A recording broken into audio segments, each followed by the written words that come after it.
Hi, I've got a little historical story here about a group of people associated with Paddington in Edge Hill. This, as many of you will have already seen, is the group of Williamson buildings that he put up at the top of Paddington around 1836. And the story I want to tell here concerns the Linacre family, George Lunt and Sons, the bakers, William Boote, the grocer, and Charles Hand. And they're all associated with Paddington, or the very close vicinity of Paddington. And they have conspired together to help us to rediscover the Paddington cellars in 1999. This is the top building, number 126, Paddington, as it became. It says 118 on there, and it became the bakery of George Lunt and Sons, bread and flour dealers, probably very soon after the building was put up in 1836. And Lunts were there until somewhere around 1900, or maybe a little bit after. Just around the corner from Paddington here is Highgate Street, and tucked away right behind the Williamson buildings at the end of Highgate Street was the business of George Linacre. And George Linacre, I'm afraid, is a complicated story. I'm having to deal with 4 generations, all called George Linacre. And the first 3 of them all worked in the business, or the business was passed from one to another through the generations. The first George Linacre was born in 1833, died in 1891. And this business was carried on pretty much the same right through, I think, into the 1940s. I think it may have fizzled out then. They were plumbers, painters and decorators, bricklayers, slating, all sorts of things, plastering attended to, general jobbers. And this is a piece from one of their letterheads, or business stationery. And it says there their house and shop are number 2 and 2A, Highgate Street. This is a rather nice little pen and ink drawing that appears on a lot of their stationery. Later on, it says here 126 Paddington and 2 Highgate Street. This is the set of Williamson buildings here, with George Lunt's bakery at the top of the street. And number 2 here is the home of George Linacre, and this building here is his business frontage onto Highgate Street. It's rather strange that this same drawing has been used right through, by the look of it, through the 3 generations, and up into the 1940s, when this sort of scene with the cart and horse and the carriage, gentleman's carriage, is a bit outdated by this time, but it's still a lovely picture. So they probably were reluctant to get rid of that. Now, this is a little bit later. This is in the time of the 3rd generation George Linacre. This was a man called George L.V. Linacre, G.E. Linacre, as it says there. And it also says now that they're at 5 Highgate Street. That's probably because during the 1930s, the Williamson buildings and most of Highgate Street on that side and Mason Street were all being demolished gradually through the 1930s until they were all gone by 1939. So maybe the Linacres moved across the other side of the street, and whether it was just their home address or whether they ran the business from there, I couldn't possibly say. But the second George Linacre, a man called George Herbert Linacre, wrote a rather interesting little memoir. It's only a single page typed affair, which was passed to us in 2002. And I've never been able to quite get to the bottom of how it came to us, but I think it came to us either directly or indirectly from the 4th George Linacre, who was not a member of the business, and he had moved away and eventually ended up in Preston. But he unearthed this little piece of writing which came from his grandfather. I'm going to read you a little piece of it. It wasn't very long, but I'm just going to read a bit of it. So this is written by George Herbert Linacre, the second of the 3 who ran the business. 120 to 124 Paddington was occupied by William Boote, a grocer. The writer had occasion in 1898 to go into the basement of Boote's. The bottle washing department was in a bricked, arched tunnel 2 stories below the actual basement of the shop. There are 3 or 4 tunnels about 10 feet high and 30 feet long. The end of one was bricked up. In later years, the writer had the opportunity to explore further. With companions, he cut through the brickwork, found a stone staircase, and descended into a murky passage and to further tunnels. In the lowest, they had to stoop and found that they were walking on solidified stout. Remember, he was bottling beers. At 126 Paddington, the arrangement was different. This was the bakery of George Lunt. From the ground floor, stone steps went down into a well-ventilated basement.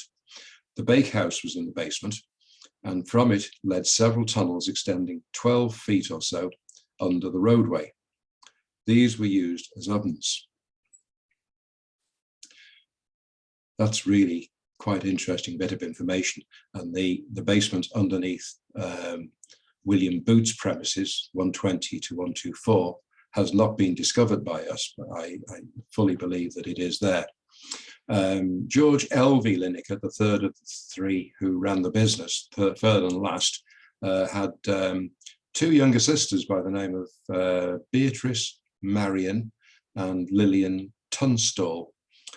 So these will be the 3 names that appear here as directors, because George Linacre had become a limited company by this time. So it's George L.V. Linacre with his 2 younger sisters there, who are the 3 directors, I would assume. Now then, this man is William Boote. William Boote was a grocer, and he was all over Paddington in a big way. Very enterprising man with lots of businesses going around the city. I don't have the original of this book, but I've been given photographs of 3 pages, and it's a rather interesting read. This is Liverpool of today, the maritime metropolis of the world, an epitome of results, businessmen and commercial interests, wealth and growth. William Boote has a 2-page entry in this book, and I've got to assume that he's responsible for writing his own entry, because he's certainly done a really good job of advertising his business in the best way he possibly could. I love this Victorian advertising. It really is interesting stuff to read. I'm just going to read you a snippet of it. There's a good bit more, but I'm going to read this bit because it's quite an interesting bit about the Williamson buildings. So, extract from the book, Liverpool of Today.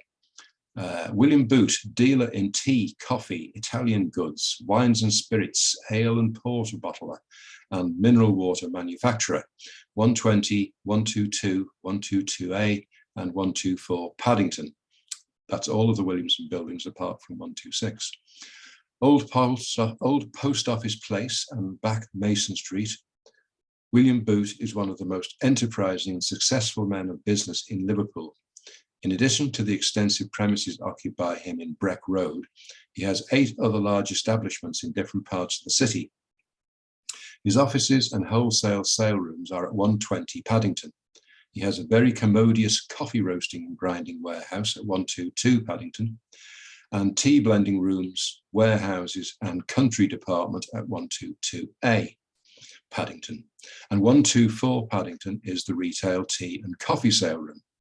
William Boote has also a very large mineral water and ale and porter, wine and spirit bottling stores in Back Mason Street. His mineral water factory is one of the finest and most complete buildings of its kind in Liverpool. It's complete with the latest and best inventions in machinery that modern science can furnish for the production of all kinds of table waters and fruit champagnes in the purest form. Perfect cleanliness is secured as the machinery is so arranged that every drop of water must, of necessity, be filtered. How about that for a piece of writing? He knew how to promote his business. And he occupied all of the Williamson buildings apart from 126 at the top, which was Lunt's the Bakers. And after Lunt's the Bakers, it was George Linacre from around the corner in Highgate Street who took over number 126. and he occupied it, or part of it at least, right up until it was knocked down in 1938 or 1939. This man here is Charles Hand, the one who's most responsible for us rediscovering the Williamson deep cellars under number 126. Because Charles Hand was a man who had always been interested in Joseph Williamson and his underground work. He was also an occupier of Paddington. He was a printer by trade, and he had a printing works in one of the buildings a little bit further down Paddington. In later years, he became a member of the Historical Society of Lancashire and Cheshire, and he wrote some papers on Joseph Williamson with all his research. And in November of 1925, he organized a party from the Historical Society to visit the Williamson buildings and go into the cellars below. And this is probably familiar territory to a lot of people, but this is a photograph of the visit that took place in November 1925, taken on level 2 in the Paddington cellars that we now have. And they took the Liverpool Daily Post along with them, who recorded the situation and the visit and wrote a story in the paper about it and took the photographs. And I believe this is Charles Hand here.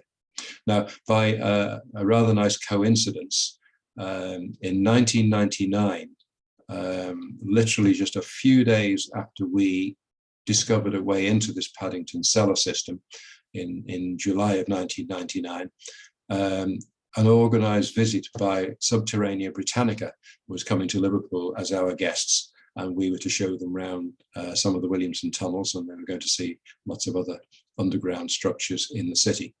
And this visit happened just a matter of a few days after we broke in to these cellars at that point there on level 2. And the only way in was via ladder through that hole, and not an easy squeeze. So it wasn't possible to take the members of Subterranea Britannia who visited at that time in here. We hadn't done any clearance work, and there were about 40 of them. There was no way we could take them down here. But as it turns out, by another coincidence, the 4th George Linacre, who had never been associated with the Linacre's business and had moved away from the area, was a member of Subterranea Britannica. And he was one of the 40 or so guests who came down as guests of FoWT to Liverpool on that day, just the week after we broke in. And he was obviously very interested because he knew all about the story of his family and his father occupying this building and what had happened in 1925. And he had original photographs. Before that, we'd only had copies from the Liverpool Daily Post, but he had original photographs. I don't think he gave them to us at that time, but we invited George Linacre to come back just a few weeks later when we cleared a proper entrance, still accessed by ladder, but we'd made the entrance through the original staircase that led into the cellars, and we invited him back for a special visit. This is another photograph that was taken on that occasion. Oh, I must go back, I'm sorry. George Linacre was able to tell us that members of his family were also members of the Historical Society. And he was actually able to identify that this gentleman here, second from the left, was his father, George L.V. Linacre. And he said that his grandfather was also among the group that visited on that day. And there are 2 older gentlemen here, so we have to assume that one of these 2 is probably his grandfather, George Herbert Linacre. And also his aunt was with them. This is this lady here. So quite a family affair because of occupation of the building and because of their interest in Williamson's underground works and them being members of the Historical Society, probably because of it. So, sorry, moving on again. This second photograph was posed on the stairs that lead down from the entrance staircase past level 2 and leading on down to level 3. Very poor quality copy that, I'm afraid, taken from a slide that's deteriorating badly. It's the only copy I've got, unfortunately. But here we are now in 1999.